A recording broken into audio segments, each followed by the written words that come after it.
예, 여러분 한 주간 잘 지내셨습니까? 예, 우리 윤모 장로님 기도처럼 그죠? 요즘 너무 덥고 습하고 견디기 어떻게 보면 참 힘든 이런 시간들을 여러분 보내고 계시는데요. 그런 가운데서도 저는 주일 한 번 이렇게 여러분 예배 자리에 온 이 예배당 안이 가장 시원하고 쾌적하고 또 말씀 받기 좋고 찬양하기 좋은 곳이라 그런 마음이 문득 들었습니다. 그래서 이런 좋은 환경을 주신 우리 하나님께 먼저 감사의 박수를 한번 올렸으면 좋겠습니다. 저는 대한민국이 가장 예수 믿기 좋은 나라가 아닌가 그런 생각을 해봅니다. 왜냐하면 선교사님들을 많이 상대하는데요. 선교사님들의 이야기를 들어보면 선교 현장이 열악한 곳이 너무 많습니다. 지금도 예배당이 없어서 예배 처소가 없어서 참 이렇게 예배 드리기에 힘든 이런 호소들을 해오는 분들도 계시거든요. 우리 한국은 어떻습니까, 여러분? 우리가 바빠서 아파서 또 힘들어서 뭐 이렇게 예배 자리에 혹 빠질 때 있지만 그러나 대부분 우리가 마음만 먹으면 예배 자리에 올 수 있고 또 정말 쾌적한 환경 가운데서 예배 드릴 수 있고 또 이런 다양한 말씀들을 또 들을 수 있는 이런 한국이 얼마나 신앙생활하기 좋은 곳인지 모른다. 저는 그런 생각이 좀 듭니다. 그래서 오늘도 이 좋은 환경을 허락하신 하나님께 감사를 드리고 또 말씀을 받고 말씀대로 살아갈 수 있는 힘을 얻는 그런 귀한 시간이 되기를 주님의 이름으로 축복합니다. 예, 오늘 본문을 통해서 우리가 전하고 싶은 말씀은 그죠? 사무엘, 여러분 우리가 선지자로 많이 알고 있죠. 사무엘 선지자로 많이 알고 있는데 크게는 사무엘이 선지자로도 쓰임을 받지만 또 한편 이스라엘 백성 앞에서는 사무엘이 엘리 제사장을 대신해서 그 뒤를 이은 대제사장으로서도 쓰임을 받습니다. 그래서 오늘은 대제사장이 된 이 사무엘이 제일 처음 한 일이 어떤 일이었는가 이런 이야기를 잠깐 오늘 본문을 중심으로 나누려고 생각합니다. 오늘 우리가 읽은 본문 여러분 조금 앞에 보면 6장 19절에서 21절 본문을 보면 여호와의 언약궤가 블레셋으로 갔다가 7개월 동안 그 블레셋에 여호와의 언약궤가 잡혀 있습니다. 그런데 그 7개월 동안 이 블레셋에서는요 너무 놀라운 일들이 일어납니다. 언약궤가 가는 곳곳마다 그곳에 있는 사람들이 심한 질병에 걸려서 다 죽임을 당하는 겁니다. 그래서 처음에는 무엇 때문에 사람들이 이렇게 질병 가운데 죽어가는가 이유를 몰랐습니다. 근데 시간이 지나서 언약궤가 보니까 옮겨져 가는 데마다 여호와의 언약궤가 옮겨져 가는 곳곳마다 그들이 질병에 걸려서 죽어가는 일이 일어나는 겁니다. 그래서 그들이 고민을 하는 거죠. 이게 도대체 우연이 된 일인지 아니면 여호와의 언약궤가 스스로 우리에게 벌을 내리는 것인지 한번 자기들이 생각해 보자. 이러면서 자신들이 그러면 여호와의 언약궤를 우리가 돌려보내 보자. 이렇게 해서 새 수레를 만들고 그리고 그 수레 위에다가 자신들이 정성껏 금으로 만든 독종 5마리와 금쥐 5마리의 형상을 따라서 10개 조각, 5개, 10개의 금 이렇게 덩어리를 가지고 독종의 형상 5개와 금쥐의 형상 5개를 만들어서 거기에 언약궤를 같이 얹히고 이 언약궤를 다시 자기들과 가장 가까운 일에 이스라엘 나라가 어디냐면 베세메스였어요. 그래서 베세메스로 소리 정말 젖이 아직 나고 있는 젖이 불어서 젖이 나고 있는 암소 2마리를 묶어서 거기에 코에 깨고 수레를 끌고 벗개를 실고 베세메스로 올라가게 하는 겁니다.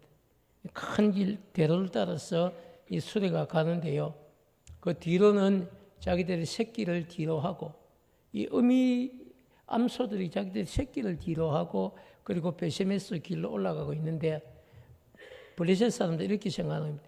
저렇게까지 해서 저 젖나는 소들이 만약에 새끼가 있는 데로 돌아오면 저건 하나님이 하신 일이 아니고 우연히 질병이 일어난 것이고, 만약에 암소들이 저렇게 새끼들이 우는데도 불구하고 암소들이 계속해서 베세메스 길로 올라가서 큰 데로 올라가서 정말 베세메스에 도착을 하게 되면 저건 하나님이 우리 블레셋에 내린 질병이었다고 생각하는 것이 맞다, 이렇게 정리를 하는 겁니다.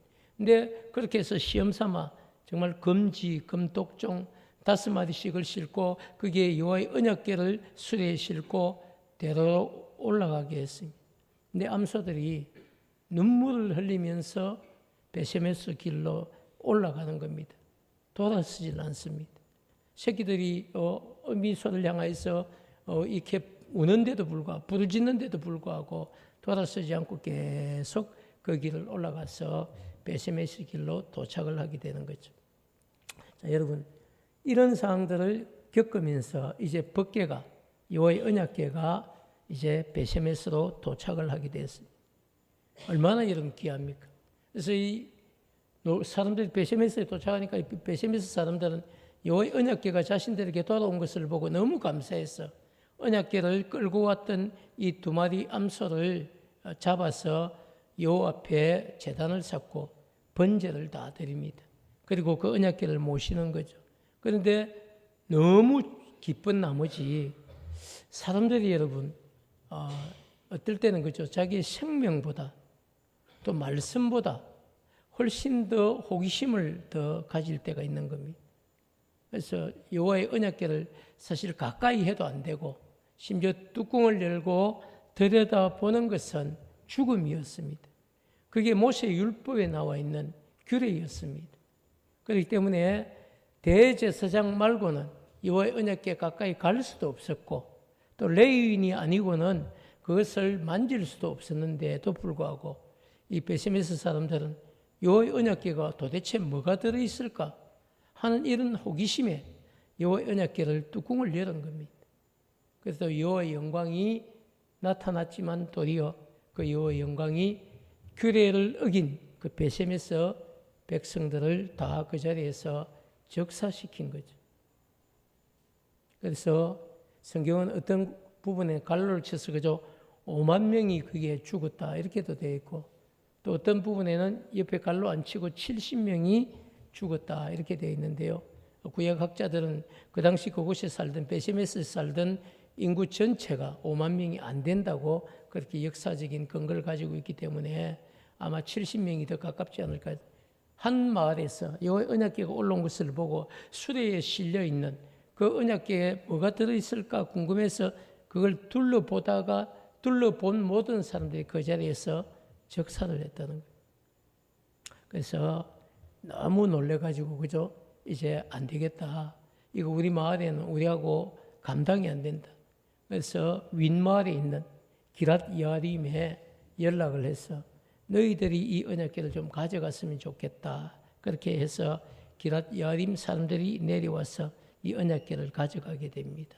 그런데 기랏 여아림은 그래도 여호와의 규례를 아는 사람들, 레위인들이 있었습니다. 그래서 그 레인이 누구냐 이러면 아비나답이었어요.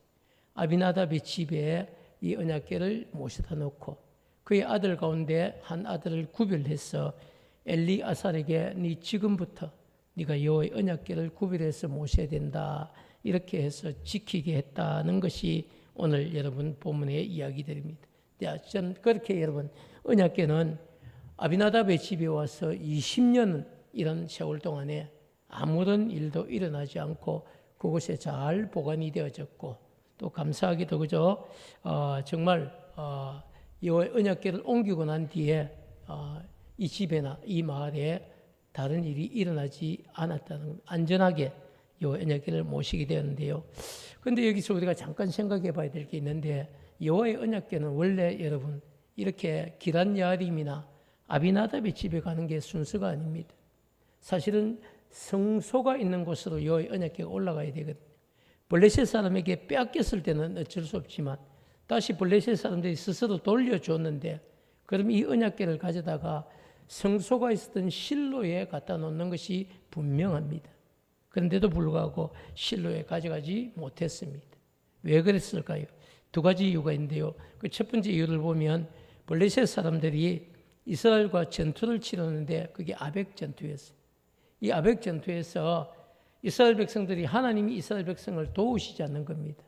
왜냐하면 이스라엘 백성들이 범죄했기 때문에 하나님이 돕지 않고 그 전쟁에 그들 스스로가 싸우게 하는 거죠. 그리고 블레셋이 여러분 훨씬 전투력이 강하죠. 그들이 이겼기 때문에 들어왔을 때 이 아벡 전투에 승리했을 때 제일 먼저 한 일이 실로에 있었던 여호와의 성소를 자신들이 다 파괴하는 것이었어요. 그리고 언약궤를 훔쳤어 가지고 갔기 때문에 이 여러분 성소가 있었던 실로를 다시 가서 언약궤를 그곳에 모실 수가 없는 겁니다. 아예 성소를 모실 만한 장소가 없어졌다는 이야기고요. 또 두 번째 이유는 있다면 이런 이유겠죠. 이 블레셋과의 아벡 전투 이후에 20년이라고 하는 이 세월이 흘렀지만 아직도 여러분 여전히 이 블레셋의 통치로부터 벗어나지 못했기 때문입니다. 그래서 뭔가 다시 성소를 모실 만한 언약궤를 모실 만한 성소를 만들고 싶었지만 그럴 수 있는 환경이 아니었기 때문에 계속해서 이 참 아비나답의 집에서 모시고 있을 수밖에 없었다는 이야기를 먼저 우리가 생각을 해야 될 것 같습니다. 자, 그런데 여러분, 이스라엘은 이 20년이라고 하는 긴 세월 동안 블레셋의 억압으로부터 벗어나지 못하고 고통스러운 생활을 계속 감내해야만 됐습니다. 정말 안타깝죠. 어떻게 하나님의 백성들이 이런 고통을 당할 수 있습니까? 성경을 보면요, 하나님의 백성들이 그렇게 고통을 당할 때는 여러 가지 많은 이유가 있지만 가장 강력한 이유는 그들이 하나님을 버렸기 때문입니다. 이스라엘 백성들이 하나님을 버렸든지 아니면 하나님을 섬긴다고 말하지만 아침에는 하나님을 섬기고 저녁에는 우상을 섬기는 이런 여러분 두 마음을 품고 있었을 때 하나님이 자기 백성을 돌보지 않는 이런 현상들이 성경의 곳곳에 여러분 나타나 있습니다.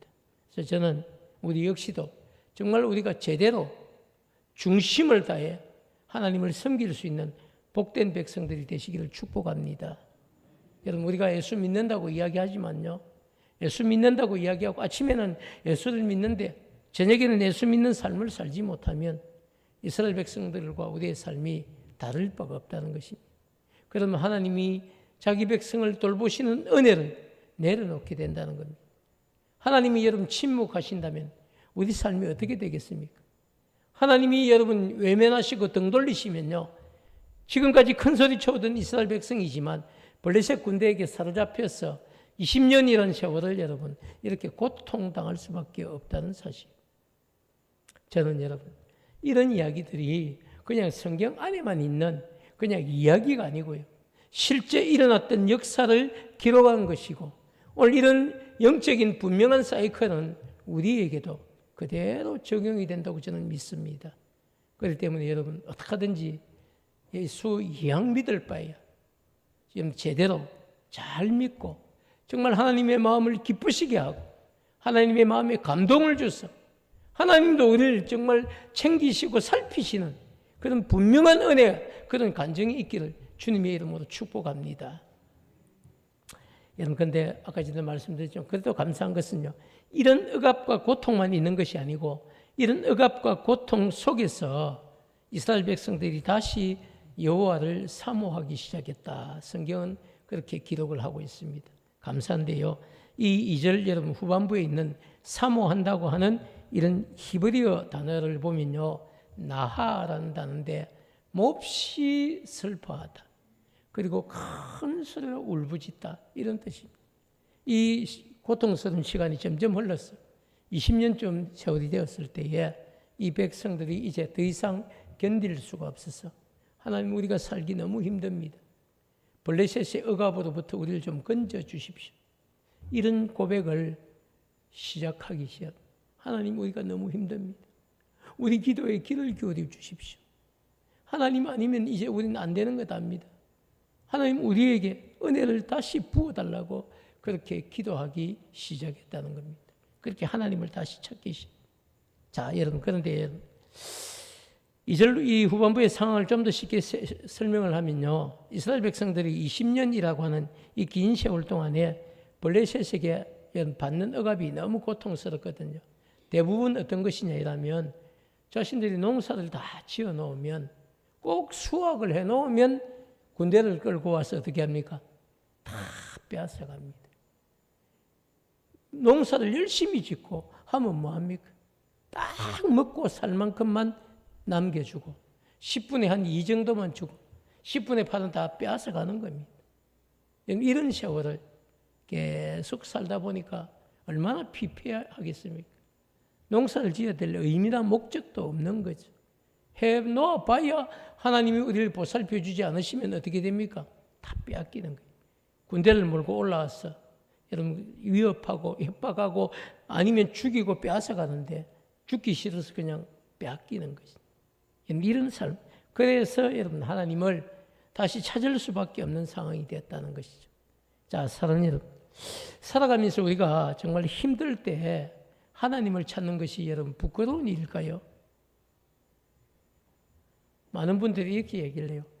힘들면 기도 좀 하세요. 이렇게 이야기하면요. 목사님, 제가 평소에 기도 잘 안 하는데 이런 어려움이 왔다고 기도하면 됩니까? 이런 질문을 해요. 여러분 어떻습니까? 기도해도 됩니다. 여러분 평소에 안 찾는 이유는요. 평소에 내가 간절히 안 찾았다는 거지 그래도 하나님과 등 떠밀고 여러분 등진 것 아니지 않습니까? 늘 하나님 안에 있었죠. 그런데 내게 큰 어려움이 없었으니까 간절한 마음으로 찾지 않고 평안한 상태에서 하나님 안에 있은 거죠.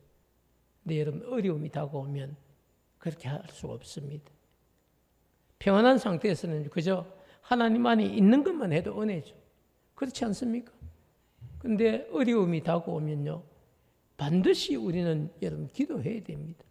내가 갑자기 어려워졌다고 지금까지 열심히 안 하다가 갑자기 그렇게 나와서 간절히 기도한다고 여러분 그건 부끄러운 일 아니에요. 그것도 너무 당연한 일입니다. 우리가 자녀를 키워보지 않습니까? 그죠? 이제 한 20살 넘으면 자녀들이 다 집 밖을 나가지 않습니까? 나가게 되면 언제 연락이 옵니까? 별로 경험이 없으시네요.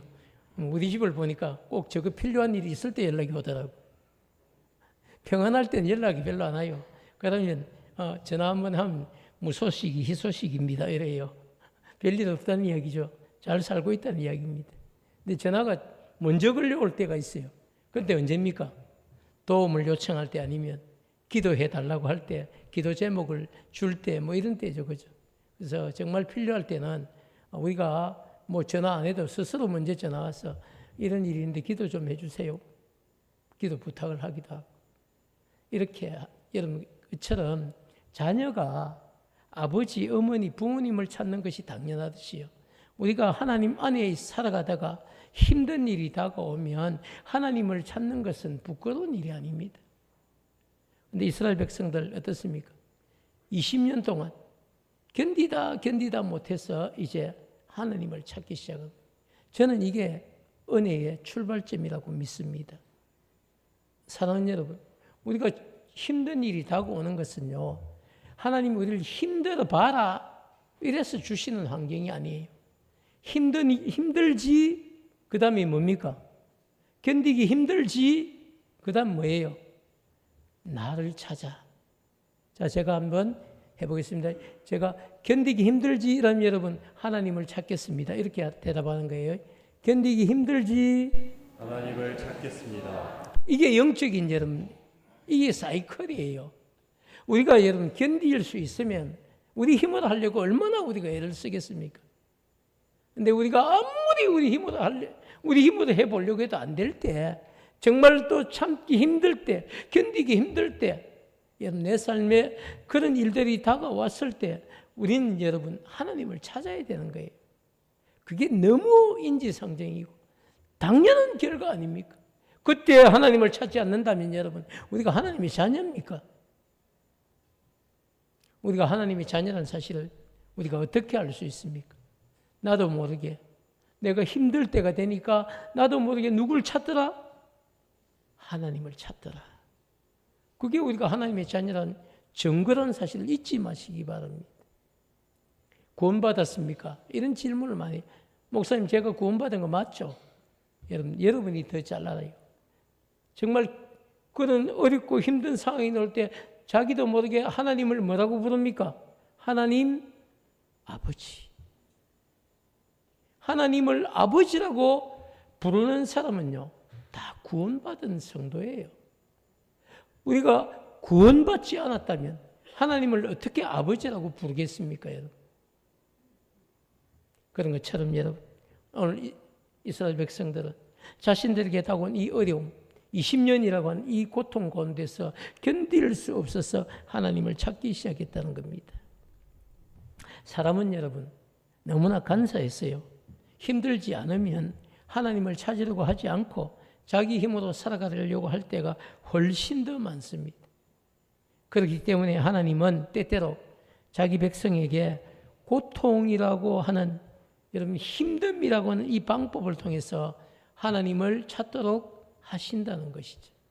이게 어떻게 보면요, 하나님의 사랑입니다. 견디기 힘들 때 하나님을 찾도록 만드는 것이 하나님의 사랑이죠.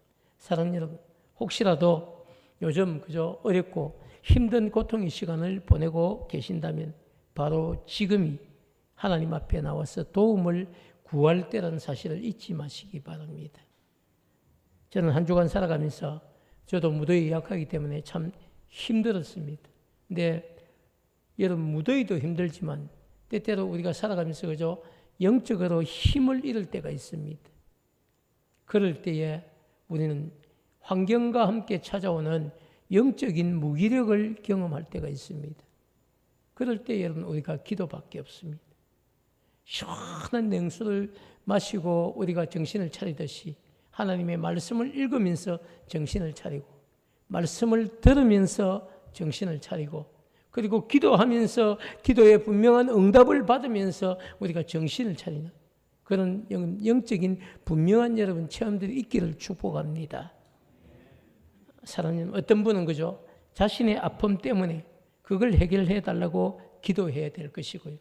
어떤 분은 자녀의 아픔을 해결해 달라고 기도해야 될 것입니다. 또 어떤 분은 여러분 죽어가는 영혼을, 곁에 있는 죽어가는 영혼들을 바라보면서 기도를 해야 할 것입니다. 어떤 분은 나라와 민족의 아픔을 놓고 그 문제를 해결해 달라고 기도해야 할 것이죠. 우리가 여러분 생각해 보면 기도할 제목들이 얼마나 무궁무진한지 모릅니다. 기도하려고 딱 여러분 기도의 자리에 앉아 보면요, 뭘 기도해야 되지 싶었는데도 불구하고 하나씩 여러분 생각나는 그런 기도의 제목들이 있다는 사실이죠. 그래서 여러분, 하나님은 그렇게 우리의 기도를 받으시기를 기뻐하시고 우리의 기도를 들으시고 여러분 우리의 소원을 이루어 주시기도 하고 우리의 문제를 해결해 주시기도 하고 우리의 질병을 고쳐 주시기도 하고 그리고 막힌 환경을 열어 주시기도 한다는 사실입니다. 하나님은 여러분 이 기도라고 하는 이 방법을 통해서 자기 백성들이 하나님을 간절히 찾기를 원하시고 또 이 기도라고 하는 방법을 통해서 자기 백성들의 간구를 들으시고 응답해 주시기를 여러분 기뻐하신다는 사실입니다. 사랑하는 여러분, 여호와의 언약궤가 정말 기랏 여아림에 그저 20년 동안 머물러 있는 동안에 또 여러분 하나님은 놀라운 일을 하나 더 하셨는데요. 그 백성들이 고통 가운데서 하나님을 찾도록 한 그 일을 하셨지만 동시에 하나님은 이 백성을 책임질 수 있는 또 다른 한 가지 일을 하신데 그게 뭐냐면 어린 사무엘을 여러분 훈련시켰다는 겁니다. 여러분 세월이 20년인 걸 꼭 기억해야 됩니다. 어린 사무엘이 여호와의 성소에 들어가서 성소에서 일을 할 수 있는 가장 빠른 나이가 12살입니다. 12살에 여호와의 성소에 들어간 거예요. 그리고 20년이 흘렀습니다. 사무엘의 나이가 몇 살이 된 겁니까? 32살이 된 거예요. 이스라엘 백성은 제사장도 그렇고 다 여러분 만 30세가 되어야만 공식적인 활동을 시작할 수 있어요. 하나님 그때까지 기다리신 거죠. 그리고 32살이 되어서 이제 대제사장이 된 여러분 이 사무엘이 첫 번째 했던 일이 바로 이스라엘 백성의 신앙을 촉구하는 종교 개혁에 대한 일이었습니다. 물론 뭐 칼빈처럼 이런 종교 개혁을 여러분 한 것이 아니지만 그럼에도 불구하고 이스라엘 백성들을 여러분 다 모아놓고 그들에게 선포한 것이 너희가 전심으로 여호와께 돌아오려거든 이방신들과 아스타롯을 너희 중에 제거하고 너희 마음을 여호와께로 향하여 오직 여호와만 섬기라고 촉구를 한 겁니다. 그리고 그렇게 반드시 해야만 여호와께서 너희를 블레셋 사람의 손에서 구원해내시고 건져내시고 구원해내시고 그리고 너희들이 앞으로 평안하게 살아갈 수 있을 것이라는 사실을 선포했다는 사실입니다. 사랑하는 여러분, 오늘 이 대제사장이 된 그죠 사무엘이 했던 종교개혁은 크게 딱 두 가지 이야기인데요. 그 첫 번째가 뭐냐면 이방신들과 아스타롯을 너희 중에서 제거하라는 겁니다. 제거하라는 것은 여러분 완전히 드러내라는 겁니다. 여러분 수술할 때도 그죠? 뭐 설명할 때 제거 수술 이런 얘기를 많이 하죠. 그 완전히 도려서 드러내라는 겁니다. 뭘 그렇습니까, 여러분? 이 대제사장 사무엘이 여러분 제거하라고 언급하고 있는 이 이방신들은요, 베니게라고 하는 나라, 그리고 가나안 족속 7족속입니다. 그리고 심지어 그들이 섬기고 있던 남자신, 남신인 바알신이 있었어요. 이 바알신을 너희 가운데서 제거하고, 그리고 아스타롯은 여러분 바로 아수르의 여신인 위시타를 가리키는데요. 그 여신까지 제거해야 된다. 이런 얘기를 하고 있습니다. 사무엘은 여러분 오랜 시간 동안 자신도 모르는 사이에 이스라엘 백성들의 마음속에서 독버섯처럼 자라고 있었던 우상을 떨쳐내라고 지금 촉구하고 있는 겁니다.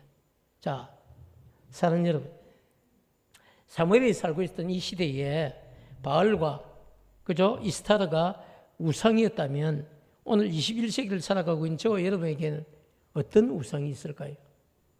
그들이 여러분 바알과 이스타를 여러분 제거하는 일을 했다면 오늘 저와 여러분은 어떤 제거를 해야 됩니까? 무엇을 제거해야 됩니까? 많은 분들이 그죠 현대사회를 살아가면서 우상의 이야기를 할 때 가장 첫 번째로 이야기하는 게 여러분 만몬입니다. 만몬. 돈이라는 이야기죠. 물질이 우리 시대에 가장 큰 첫 번째 우상이 되어 있습니다. 그리고 두 번째가 뭘까요? 명예입니다. 명. 그리고 세 번째가 건강이라고 이야기합니다. 그리고 여러분 우리가 뭐 자녀를 우상이다 이렇게 하기엔 좀 그렇지만요. 어떤 분에게는 이 자녀가 우상이 되어 있기도 합니다. 자녀에 이르기까지. 현대를 여러분 살아가고 있는 우리에게 그죠? 우상이 될 만한 것은 생각보다 너무 많이 우리 곁에 있습니다. 이런 여러분, 구체적인 여러분 현실 속에서 저와 여러분의 마음속에 혹시라도 우리가 모르는 사이에 우리 안에서 자리 잡고 있는 우상이 있다면 그 우상을 제거하고 하나님만 섬기는 성도가 되어야 된다는 사실을 이야기하는 것입니다. 사랑하는 여러분, 어떻습니까? 여러분 안에는 뭐가 여러분 속에 때로는 하나님을 사랑하는 것보다 더 큰 관심이나 더 큰 여러분 기대나 더 큰 집중이 어디에 있습니까? 역시 우리의 물질 앞에 다 연약하거든요. 물질이 여러분에게 우상이 되지 않기를 축복합니다. 여러분 명예도 여러분에게 우상이 되지 않기를 축복합니다. 건강마저도 자녀마저도 여러분에게 여러분 다 필요한 것이지 하나님을 대신할 수는 없습니다. 그런 것들이 우리의 우상이 되지 않기를 진심으로 축복합니다. 사랑하는 여러분, 두 번째는 여러분 이런 이야기를 한 거예요. 너희 마음을 여호와께로 향하고 여호와만을 섬겨야 된다. 그러기 위해서 그죠? 먼저 우리 마음 속에 있었던 것을 다 제거해 버려야만 다시 여호와가 우리 안에 들어오셔서 주인이 될 수 있다는 것. 그 이야기를 여러분 하고 있습니다. 십계명 가운데 여러분 첫 번째 계명과 두 번째 계명의 가르침처럼 하나님 외에 다른 신을 마음에 두지 말고 이렇게 이야기해요. 그리고 하나님만 마음에 품고 하나님만 온전히 섬겨야 된다. 이게 여러분 십계명 중에 1계명과 2계명의 가르침입니다. 놀라운 사실은요. 20년이라는 이 세월 동안에 뼛속 깊이 하나님과 우상을 겸하여서 섬겨왔던 이스라엘 백성들이 사무엘이 촉구하는 이 개혁의 말씀을 듣고 바알들과 아스타롯을 섬기는 길에서 완전히 돌았습니다. 그리고 여호와 하나님만 섬기는 백성이 되었다는 겁니다. 사랑하는 여러분, 이게 정말 어렵거든요. 이스라엘 백성의 삶을 좀 더 여러분 디테일하게 말씀을 드리면요, 아침에 하나님 앞에 번제를 드리는 거예요. 그럼 뭐 하나님을 섬기는 백성 맞죠? 저녁이 되면 여러분, 저녁 역시도 여러분 정결하게 살아야 되지 않겠습니까? 저녁이 되면 바알을 섬기러 갑니다. 아스타롯을 섬기러 가는 거예요. 근데 이들은 여러분 일부 예배가 목적이 아니에요. 이부의 여러분 음란한 행위가 목적인 겁니다. 그 우상을 섬기는 일부 예배로만 끝이 나지 않고요, 이부 여러분 음란한 행위까지 그들의 예배에 붙어 있는 겁니다. 그걸 끊지 못하는 거예요. 그 유혹을 어떻게 끊겠습니까? 그런데 그런 것들을 완전히 제거하고 오직 하나님만 섬기는 백성이 되어야 된다고 강조를 한 겁니다. 근데 여러분, 이 대제사장이 된 사무엘의 이야기를 듣고 이 백성들이 돌아섰다는 이야기, 너무 감사한 이야기죠. 그리고 하나님이 이들을 통해서 어떤 나라를 세우십니까? 이제 블레셋을 물리치게 하시고 사울이라고 하는 한 인물을 세워서 블레셋과 전쟁에서 승리하게 하고 드디어 통일 왕국, 이스라엘 왕국을 세워서 왕정 국가로 가는 여러분 이런 길로 인도해 가셨다는 사실입니다. 사랑하는 여러분, 하나님은 자기 백성들을 너무너무 사랑하시는 거예요. 때로는 자기 백성들이 곁길로 가 있어도 잠깐은 그냥 두고 보시는 거예요. 왜? 스스로 돌아오기를 더 원하시니까. 근데 스스로 돌아오지 않으면 어떻게 합니까? 고통스럽게 하시는, 고통을 주셨어요. 그래서 돌아오게 만드시는 겁니다. 그래서 때로는 여러분들이 혹시 뭐 건강에 좀 문제가 생겨도 여러분 그때를 어떻게 생각이 됩니까? 하나님이 나 돌아오라는갑다, 이런 생각이. 환경에 어려움이 생기면 하나님이 나 돌아오라는갑다. 하나님이 주신 신호인 줄 알고 전심으로 온 마음을 다해 여호와께 돌아서면 하나님이 베푸시는 분명한 은혜가 있다는 사실을 오늘 말씀은 우리에게 다시 보여주고 있습니다. 사랑하는 여러분, 정말 우리 마음속에 그저 하나님 외에 다른 우상이 자리 잡지 않고 온전히 하나님만 섬기고 살아갈 수 있는 저와 여러분 되기를 주님의 이름으로 축복합니다.